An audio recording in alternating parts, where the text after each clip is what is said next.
दैनिक बहुजन सौरभ, बहुजनों के सांस्कृतिक तथा सामाजिक आंदोलन का मुख्य पत्र। नमस्ते, जय भीम। मैं एडवोकेट डॉक्टर सिद्धार्थ कामले, दैनिक बहुजन सौरभ का मुख्य संपादक। मित्रों, आज हर जगह पे इंडिया की कुछ न्यूज़ ले लेते हैं हम लोग। और गुजरात में अभी ग्राम पंचायत की इलेक्शन चालू है, सरपंच की इलेक्शन चालू है। और वहाँ पे ऐसा पता चला कि अराउंड 700 ग्राम पंचायत के सरपंच चुने गए हैं, जो बिन विरोध, मतलब किसी ने जो भी कांग्रेस के और ये जो दूसरे कैंडिडेट थे, वो सब लोगों ने अपने केसेस को विड्रॉ किया। ये क्या चक्कर चल रहा है, क्या हो रहा है, ये इसके बारे में किसी को मालूम नहीं था। शायद उस वक्त आम आदमी पार्टी के भी कुछ कैंडिडेट थे और कुछ कांग्रेस के कैंडिडेट थे। और ये सब होने के पश्चात ये कैसे हुआ, क्या हुआ, इसके बारे में बड़ी संवेदना है। मतलब लोगों को समझ ही नहीं रहा कि लोग किस तरीक़ा से गुजरात में डरे हुए हैं, या पैसे से बीके जा रहे हैं, या फिर कांग्रेस के लोग क्या कर रहे हैं वहाँ पे।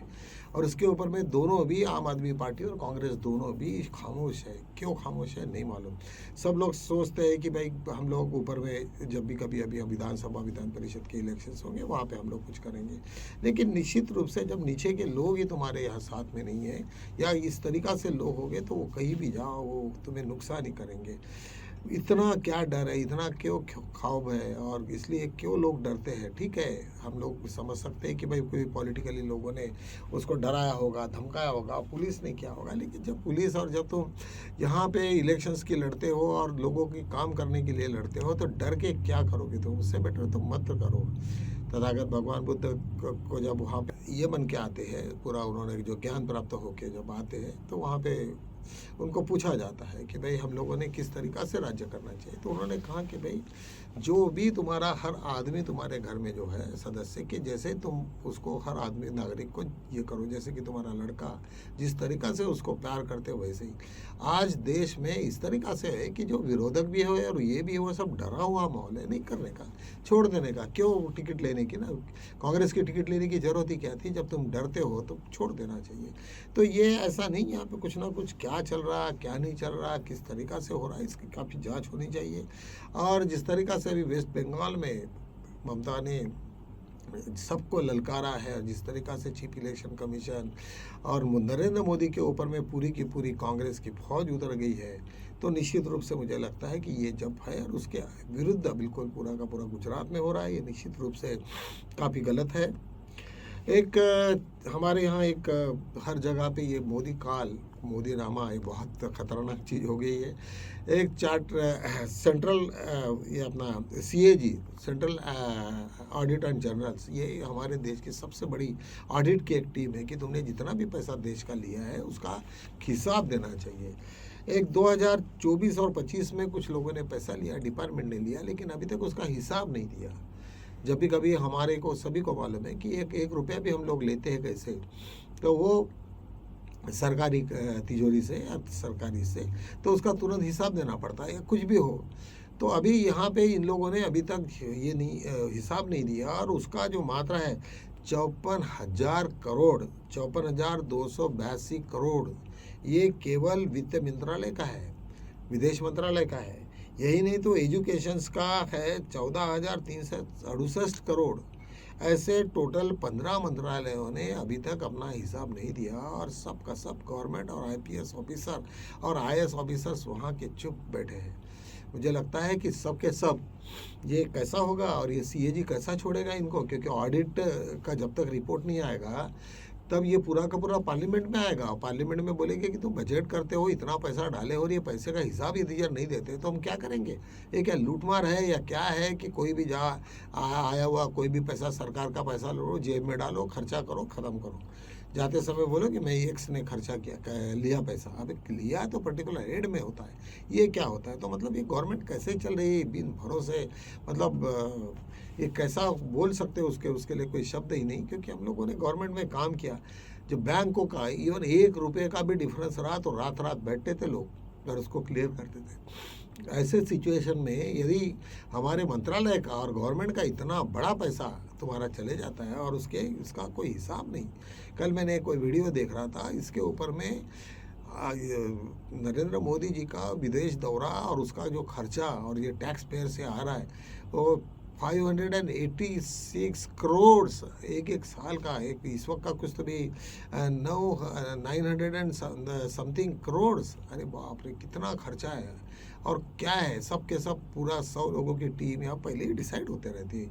और वहाँ पे 40-40 लाख का एक पर डे का ये है, 40 करोड़ बोले तो कितना है, ये है उसका रूम रेंट। और ये तो समथिंग वेरी फनी, ये कैसे ये गवर्नमेंट क्या कर रही है, कैसे लूट रही है गवर्नमेंट को, और ये सब टैक्स पेयर का पैसा है। सो मित्रों, ये बहुत ही एक गलत बात है।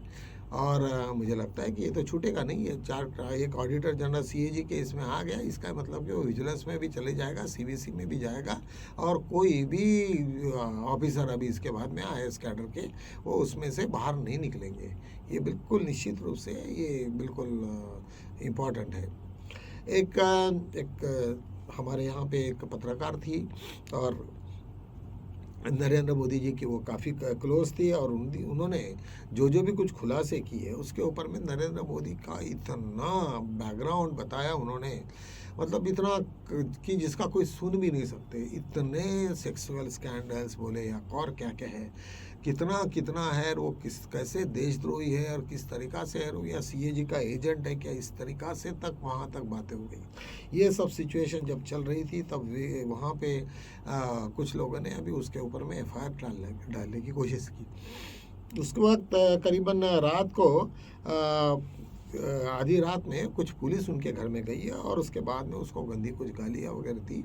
लेकिन वो लेडी इतनी स्ट्रांग है और इतनी डेड एंड डेविल है, उसको कुछ अभी खोना नहीं है। वो तो पूरी की पूरी बीजेपी की ऐसी की तैसी कर देगी, पूरा का पूरा ठिकाने लगा देगी। इस तरीक़ा से उसके जो विटनेसेस है, इसमें एविडेंसेस है, और उसका चरित्र इतना गंदा है कि जिसके बारे में लोग सिर्फ सुन रहे हैं। सब और कब निकलेगा, क्या निकलेगा, इसके बारे में तो बता नहीं सकते अभी। और उसने तो कहा कि भाई इसके पहले भी मेरे तरफ में बहुत हुआ, इसी तरह में मुझे बहुत धमकियाँ और ये वो सब, मुझे जितना भी बदनाम करने का था वो किया। अभी यदि एफआईआर यदि जब होती है उसके ऊपर में, तो कैसे एफआईआर होगी, क्या होगी, पहले तो उसकी जांच होगी, उसमें कौन है। ये सिंपली उसके अगेंस्ट में एलिगेशंस लगाना ये नहीं है, कोई उससे थोड़ी होती है। तो और जब तक तुम एलिगेशंस लगाते, और वो जो जैसे स्मृति ईरानी के ऊपर में बहुत ज़्यादा सीवियर एलिगेशंस है, और ऐसे सिचुएशन में वो स्मृति ईरानी का काम है कि वो जाके वो कहे कि वह झूठ है, ये इसने किया हुआ, मैं डिफेमेशन की केस डालो। लेकिन डिफेमेशन की केस नहीं, उसको धमकाना, डराना, ये सब सिचुएशन जब होता है तब निश्चित रूप से उसके परिणाम भी बहुत बुरे होते हैं। और मुझे लगता है कि ये परिणाम इतने ज़्यादा हो जाएंगे कि अभी पूरी की पूरी मोदी जी की छवि जो है पूरी धुलमिल में चले गई है। और ऐसे सिचुएशन में क्या होगा तो नहीं मालूम। चलो हम लोग थोड़ा सा इंटरनेशनल लेवल पे भी आज बात करते हैं कि आज जो भी अमेरिका काफ़ी विड्रॉल पोजीशन में है। आप लोगों को मालूम है कि इस्लामाबाद जो पाकिस्तान में है, जहाँ पे आज टॉक होने वाला था पीस का, वहाँ पे ईरान ने अपनी कोई भी डेलीगेशंस को नहीं भेजा। और हरमुज खाड़ी से भी उन्होंने अपने आप को टाइट करके रखा। उन्होंने कहा कि कुछ नहीं, एक साइड में अमेरिका ने टाइट किया और एक तरफ में इन्होंने टाइट किया। ऐसे सिचुएशन में अभी वहाँ पे तो जब वार रूम में इनकी बात चल रही थी कि भाई न्यूक्लियर वेपन्स का यूज़ करना चाहिए क्या ईरान के ऊपर में, इसका ही मतलब कि अब ईरान लगा हुआ है सभी खाड़ी देशों से, और वो यदि हो जाता तो उसके परिणाम पूरे के पूरे मिडिल ईस्ट और सब लोगों पे हुए रहते। तो वहाँ पे उनका जो चीफ है, मिलिट्री का चीफ, उन्होंने मनाही कर दिया कि उन्होंने कहा कि नहीं ये सब नहीं करेंगे हम लोग। और उसके ऊपर में कहा कि नहीं। और सीएजी का वहाँ का जो विजिलेंस का जो रिपोर्ट आया है, वो रिपोर्ट ये कह रहा है कि यदि इस वक्त अमेरिका वार में चले जाएगी तो पूरा का पूरा लंगड़ी हो जाएगी, पूरा का पूरा उनका बर्बादी हो जाएगी। और ये सिचुएशंस को देखते हुए उन्होंने उनको सलाह दिया है सभी को, सभी इंटेलिजेंस और इसके सब रिपोर्ट्स आने के बाद में अमेरिका ने डिसीजन लिया कि हमें अभी इलेक्शन, यदि वार में हम चले जाते तो हमारी बहुत हार हो जाएगी, हम लोग कहीं के नहीं रहेंगे। जहाँ अमेरिका जहाँ पे सेफ साइड में आज भी है, लेकिन वो पूरा का पूरा डाउनफॉल में हो जाएगा, लोग बेघर हो जाएंगे, वार में पूरा का पूरा ख़त्म हो जाएंगे। अभी जितना भी कुछ मिडल ईस्ट में उन्होंने गंवाया, जितना भी कुछ हुआ है, जो भी पैसा उनका जो करेंसी चले गई है, जो पेट्रो डॉलर के ऊपर में जो करेंसी वो सब खत्म हो गई, और जो ईरान के ऊपर में लगाए हुए पूरे प्रतिबंध वो भी हट गए।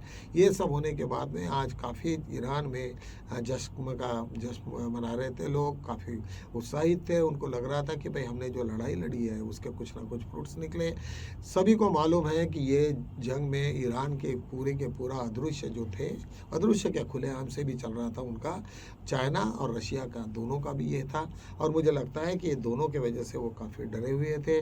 तो मुझे ये सब आज जो कम से कम पूरे विश्व में आज शांति की थोड़ा सा लोगों ने एहसास महसूस कर रहे हैं कि भाई अभी वर्ल्ड वार नहीं होगा, और यदि वर्ल्ड वार होता तो इसके बहुत ही परिणाम बहुत बुरे होते थे। ये बात को आज सब लोगों ने माना है। निश्चित रूप से आज बुद्ध की विजय हुई, बुद्ध धम्म की विजय हो गई, बुद्ध को विचारों की हो गई, क्योंकि जो भी कुछ होना है वो युद्ध से कुछ भी नहीं होना है। आज तुम्हें जो भी होना है वो केवल वैचारिक लेवल पे तुमने बैठ के ही, तुम्हें इकट्ठा हो रहे के ही सब एक दूसरे का हित जांचना पड़ेगा। यदि जब नहीं करते हो तो बहुत ही बुरे परिणाम होने की संभावना है। तो चलो आज हम यही रुकते हैं, कल मिलेंगे नए मुद्दों के साथ में। तब तक के लिए जय भीम।